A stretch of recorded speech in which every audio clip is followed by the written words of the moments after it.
Доброго времени суток, дорогие друзья!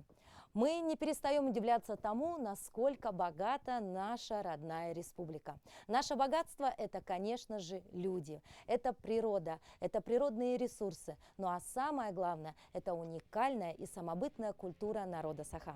Сегодня в рамках проекта «Мы вам покажем» мы поговорим о творческом пути уникального мастера прикладного искусства Дегтяревой Марии Сергеевны.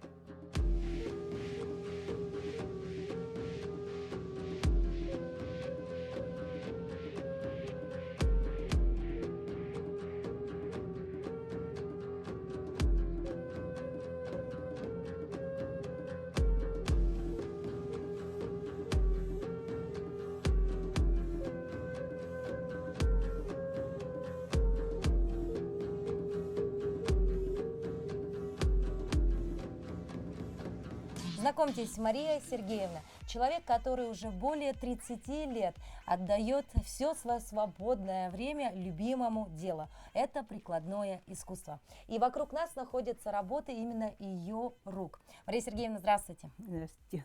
Давайте немножечко вспомним с того, когда все началось. Вот первые ваши работы, когда появились. Первые мои работы начались в 80-м, Олимпиада 80 было. Угу. Вот я начала делать сувениры с тех пор. Потихонечку стала заниматься. Да. Угу. То есть началось все с маленьких сувениров. А Да. с каким материалом работали, помните? Да, стрижка линей, это, сборка из оленевого меха, олимпийских мишек и тому подобное. То есть маленькие олимпийские мишки вы делали сами, да? Угу. Здорово. А вот, допустим, помните ли вы свою первую работу, вот которой вы уже прям гордились? Вот прям посмотрели и подумали, ничего себе, это я сделала. Да, вот у меня самый ходовой вот этот олень северный, индигирка. А вот картина, да, мы видим? Да. Это ваша любимая работа, да? Ну да, скажем так, потому что ее покупали хорошо, когда я начала работать То есть на это... сувенирном цехе. То есть это не та первая работа, это уже повторные, да, копии? Это работы? уже повторные. Угу. И вы работаете с мехом очень хорошо, да, получается? Да, с мехом работаю хорошо. Ну, мы видим здесь потрясающие якутские наряды, то есть вы и, собственно, и шить начали? Да, шить начала вот во время этого ковида. Во время пандемии. 2 года, за 2 года я шила где-то 16 штук женских и больше. Вот так вот. А тогда сразу вопрос возникает, кто вас всему этому обучал? Ну, допустим, по работе с мехом, тогда, 80-е годы, откуда навыки приобретали? Так как-то получалось само собой. Само собой, вот прям взяли ножичек и сразу Да. знали, как мех резать надо? Сразу, конечно, так это, с сувениров все это началось, и как резать, как что делать, какими волнами или что подобное. А откуда берете идеи? Вот, допустим, сложно же представить, вот мы сейчас видим, да, картины, Да, здесь у вас белый медведь, рысь, мы же не можем так проснуться и знать, как выглядит, допустим, рысь. Нет, конечно, это я с картинок все это на мех переводила. То есть картинки, фотографии, да, и Да. вот туда переводите все. Угу. А больше всего вот хлопот с каким мехом? Вот который вообще не поддается, сложно, может быть, резать его, может быть, чистка, может быть, хранение, сыпется сильно. Что это? Какой мех? Да нет, вроде бы все хорошие меха, лишь бы это получалось. Ну вот сегодня вы используете какие-то новые методики, допустим, может быть, какой-то современный клей, или все это вот как в 80-х годах было, так и осталось? Ну да, примерно так и осталось. Клей, момент, и сейчас современный Титаник клей очень хороший берет. И вот вы сядете вечером, да, и, допустим, пришло вдохновение, Да. увидели картинку и решили, дай-ка сделаю работу. Или доделаю, или переделаю. А бывает такое, что душа вообще не лежит? Беретесь и думаете, не получается, не хочу, все, и убираете. Да, бывает такое. То есть вы Что-то не получилось, я ее разбираю, потом опять начинаю собирать, когда это и такое... настроение поднимется. То есть у человека творческого все так, да? Да. Нет такого, да, что вот если надо, Да. сел и сделал как робот.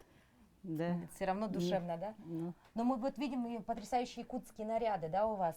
А здесь же все надо, помимо того, что нужно хорошо уметь шить, нужно же знать еще и как шить. да, То есть какие узоры использовать, как правильно их сочетать. Это же очень да, сложно. это мои клиентки книги приносят мне Мгм. по-якутски. Какие там обычаи, там узоры делаются. Все это придерживаемся. Обязательно, да? Обязательно. Ага. А вот, если честно, скажите, вот самая дорогая работа, вот дороже всего что сделать? Якутский костюм? Вот из якутских костюмов это дороже, чем, вот, допустим, вышивка, когда или меха, когда много, вот самый дорогой костюм. Вышивка дороже всех, по-моему. Вышивка получается. дорогая, да, нынче в Да. цене? Просто сейчас, наверное, многие модницы готовятся к эсэху и думают, как же выделиться, допустим, да, и как же быть роскошнее всех. Тогда что надо? Поменьше бусинок и побольше вышивки? Не знаю, потому что у всех разные вкусы у Мгм. клиентов. Кто хочет с вышивкой, кто хочет без вышивки, кто хочет в железе по обычаю, там, это, по старой книге. Мгм. Это есть по старым обычаям. Из серебра же все делали. Да. Но у нас из простых. Вот здесь мы видим, да? Ага. Это же не серебро уже, это вот Это уже не серебро, это все. современный, да, какой-то Да, вариант? да. То есть создает вид серебра, да? На самом Да. деле это все уже просто такие железные, да, какие-то? Мгм. Очень интересно. А всю вышивку выполняете вручную? Нет. Это вышивку из простой машинки вышиваем сами. Вот здесь, да? Мгм. Обычная машинка Угу. вышиваем здесь. А это лоскутная, как по-русски печвер, а по-якутски это с этим, как и кабытах, с зажимом другого материала шьется. Очень интересно. Мгм. Вот это все собирается, да? Это все собирается. Вышивается. Каппар это называется сумочки. Раньше здесь всякие эти нитки, иголки таскали с Женщины. собой женщины. Ага. Обязательно у нас есть. Рукавицы. Мгм. Мгм. С этим. Как сказать по-русски-то? С чем? С Прорезь. прорезью, да. Вот такая лянька все эти ходить.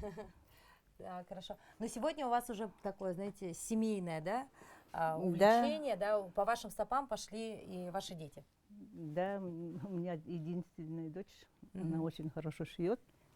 Все началось с того, что это в 90-х годах. Одежда. Деньги нужны были, какие-то эти талоны были, все. Мгм. И они у меня хотели туда-сюда ходить, ну, уже подростки же. Но я говорю, мне помогите, пошейте, тогда я вам оплачу. А, И они стали шить после этого. мгм. То есть, Мальчики мои резали, это, как ее, собирали. мгм. Девочка у меня шила. То есть грех было не научиться, научились всему с самого детства, да? И еще подсчитывали, сколько мама даст за это. То есть работали уже, Да. с малых лет работали, зарабатывали, ну а теперь, конечно, глядя на ваши коллекции, можно понять, что, собственно, работать они умеют хорошо, да, потому что Хорошо. в этих работах тоже принимает участие ваша дочь, правильно? Да. У меня сейчас 2 невестки есть, тоже очень хорошо шьют. Мгм. Маленькая невестка ничего не умела делать, сейчас шьет вовсю. Вот. ну, а мы- Старшая невестка училась, она тоже очень хорошо шьет. Но вот мы видим сейчас, конечно, якутская национальная одежда – это прям отдельная, можно сказать, такая история, это совершенно другие каноны, правила, да, а вот все-таки вот эти картины, да, настенные, это вот прям ваша душа в них, да?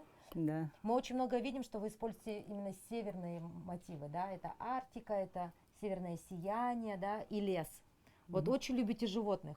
И морские котики, тюлени. Откуда вот такая любовь к этим животным? Не знаю, я во многих местах жила. Жила в Москве, Мгм. в Архангельском районе, в Киргизии жила. Ну, во многих местах бывала. Мгм. Махачкале, ну, Черное море и тому подобное. Ну, моя родина самая красивая, лучше всех. Я когда зимовала в Киргизии, я скучала по морозу. Зимы не Ну. хватало, да? Ну, наверное, еще кровь все-таки тянет. Мгм. Бабушка у меня эвенка была из Оленька. Поэтому это, наверное, на тему севера у меня больше. Это как бы в крови, да, любовь к этому, да? Да. Но, а вот видели ли вы когда-нибудь тюленей, Нет, моржей? не видела, я только по картинкам. По картинкам, но почему-то Работы. вот такие красивые панно вы делаете именно на эту тематику, да? Ага. Ну, тоже это, видимо, какая-то определенная тяга, да, такая? Наверное, потому что нигде нет. Да, Кроме- мало кто работает, да, на Да. такую тематику. Да.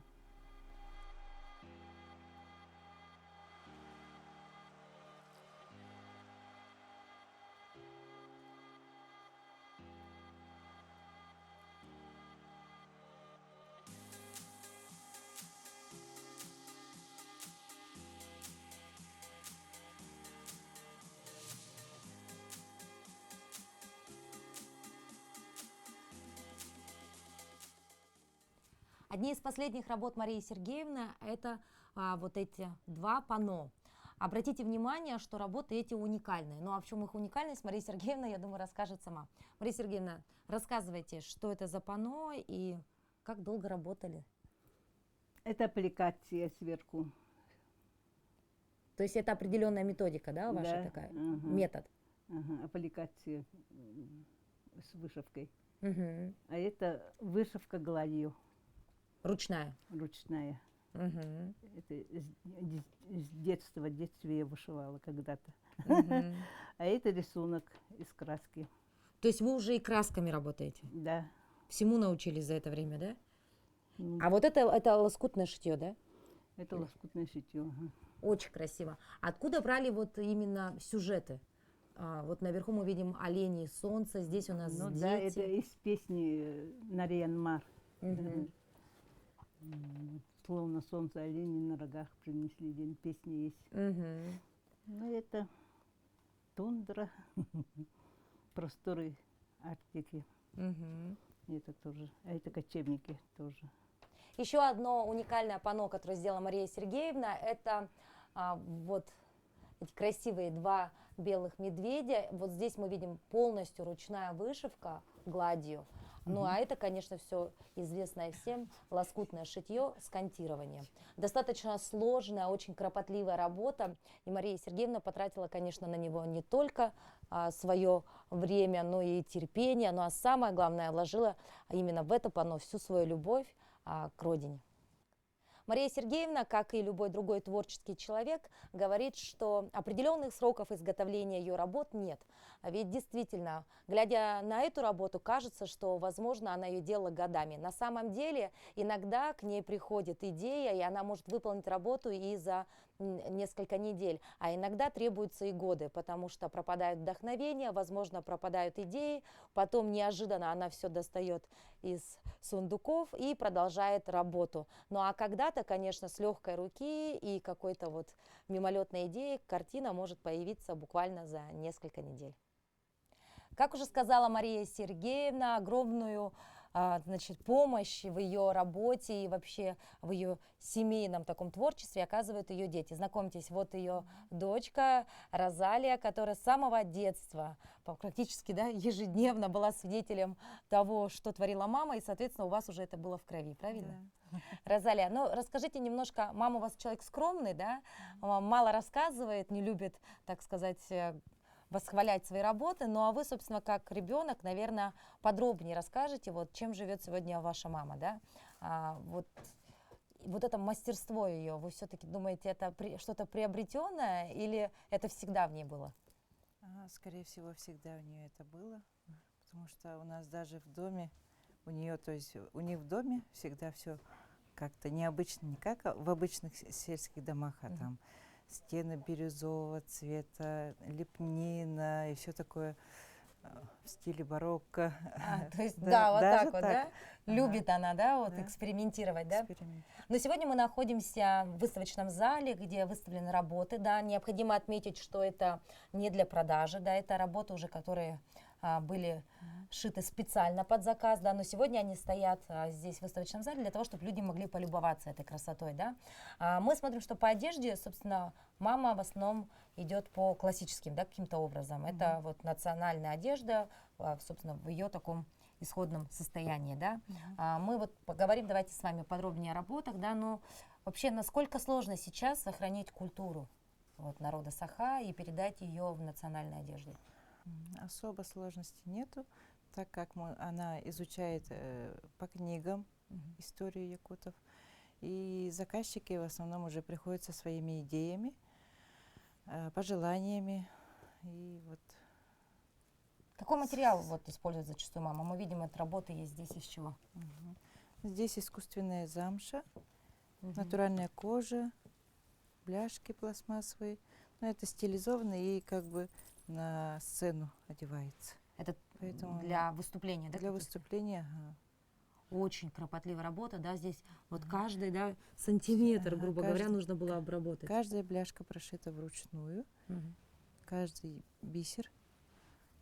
Все эти висюльки прорезаны вручную тоже. Очень, очень интересно. Головной убор продуман также, да? Мгм. Этот костюм был сделан под заказ, да? Нет, этот костюм она сделала для своей внучки. Она в то время ходила на кружок хамус и для выступления ей изготовила. Ну, мне кажется, она была, наверное, самой, Да, самой красивой. самой красивой Самой и нарядной. самой нарядной. И победа была за ней, мне кажется, да? Да, бывали Хорошо, места, пройдемте ага. дальше, да? Все-таки мы видим все классическое, да, более такое. Да, классически стилизованные.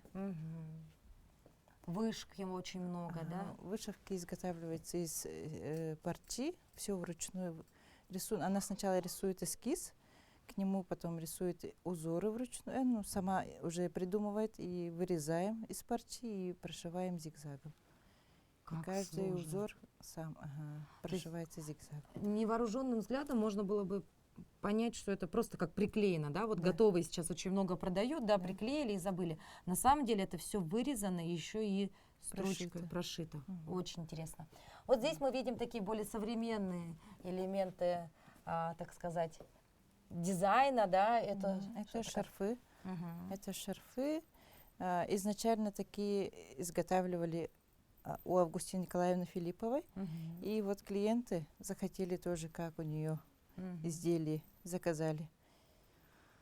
Очень Сейчас очень красиво. модно. Ага. Модно, да. Вот Одевают, опять же, да, заказывают. если сказать, что вот Интересно. классический халадай надеть, да, и вот такой красивый шарф, уже Мгм. выделишься из толпы, Да. да. Вот еще один вариант такого же шарфа, да. Ага, из Ведь соболя. даже соболь, Это посмотрите. из соболя. Ну, Еще и крашеный тёмный, да? соболь. Мгм. Крашеный соболь и чешский бисер. Очень Стеклярцы, красиво. рандели. А сколько может стоить примерно вот такой шарф на заказ? Конечно, мы все понимаем, что это индивидуально, да, пошив и так далее, но примерно. Ну вот сейчас, наверное, модницы смотрят и думают, сколько же нужно накопить-то денег, чтобы сделать такую красоту. Ну, если материал весь заказчика, то изготовление, например, вышивки было 7 тысяч, и пошив шарфа около 3-4, наверное. Я 3-4. даже не То есть за знаю. работу около 10 тысяч. Да. А все остальное это, конечно, материал. Да, Но так как материал, здесь соболь и бисер, это, наверное, еще плюс. Плюс 20-30, да, материал. наверное? Ну, если соболь считать, да, 6-7 тысяч натуральный. Мгм. Тут 4 шкуры ушло. Ой, еще и больше, дорогие друзья. То есть вот такой шарф может стоить, ну, очень много, Где-то да? 40. Да это уже, наверное, побольше. Тут же сколько шкурок? 4 шкуры. соболь. 4 шкуры. 6 4, 24. Работа 10, 34. А еще и бисер. То есть практически это можно потом по наследству передавать, да? Да, конечно.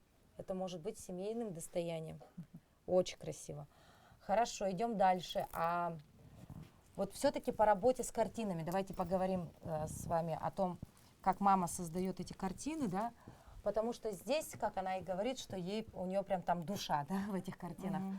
Очень сложно работать с мехом. И не всегда, даже глядя на эти картины, можно понять, что это за мех. Да.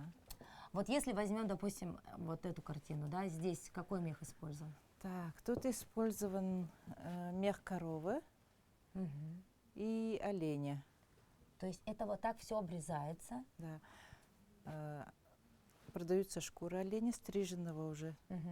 И она туда уже после эскиза Мгм. готового, она вырезает эти, например, фигурки оленя, человека и прилаживает кожи с изнаночной стороны, рисует по контуру, вырезает, потом уже, когда она лохматая, ее всю ножницами выкраивает и придает им форму. Поэтому создается такой 3D-эффект, да, они выпуклые как будто, объемные, да? Ага. Объемные получается, потому что с другим мехом такого объема не получится, Нет, не да? получится. Это только мех Мех оленя. Только мех оленя. Только мех оленя. И все это прорисовывается, дается контур, тени, фактуру дает акриловыми красками рисует. Акриловыми красками. Да.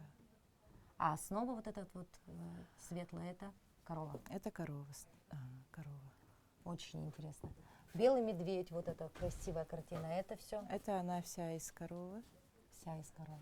Тоже подбирается по тону меха, там, чтобы чувствовался там А это- оживленность более. Оживленность, да, цвет мы видим, переходит плавно, да. А это все сшито или склеено? Нет, это все приклеено. Приклеено.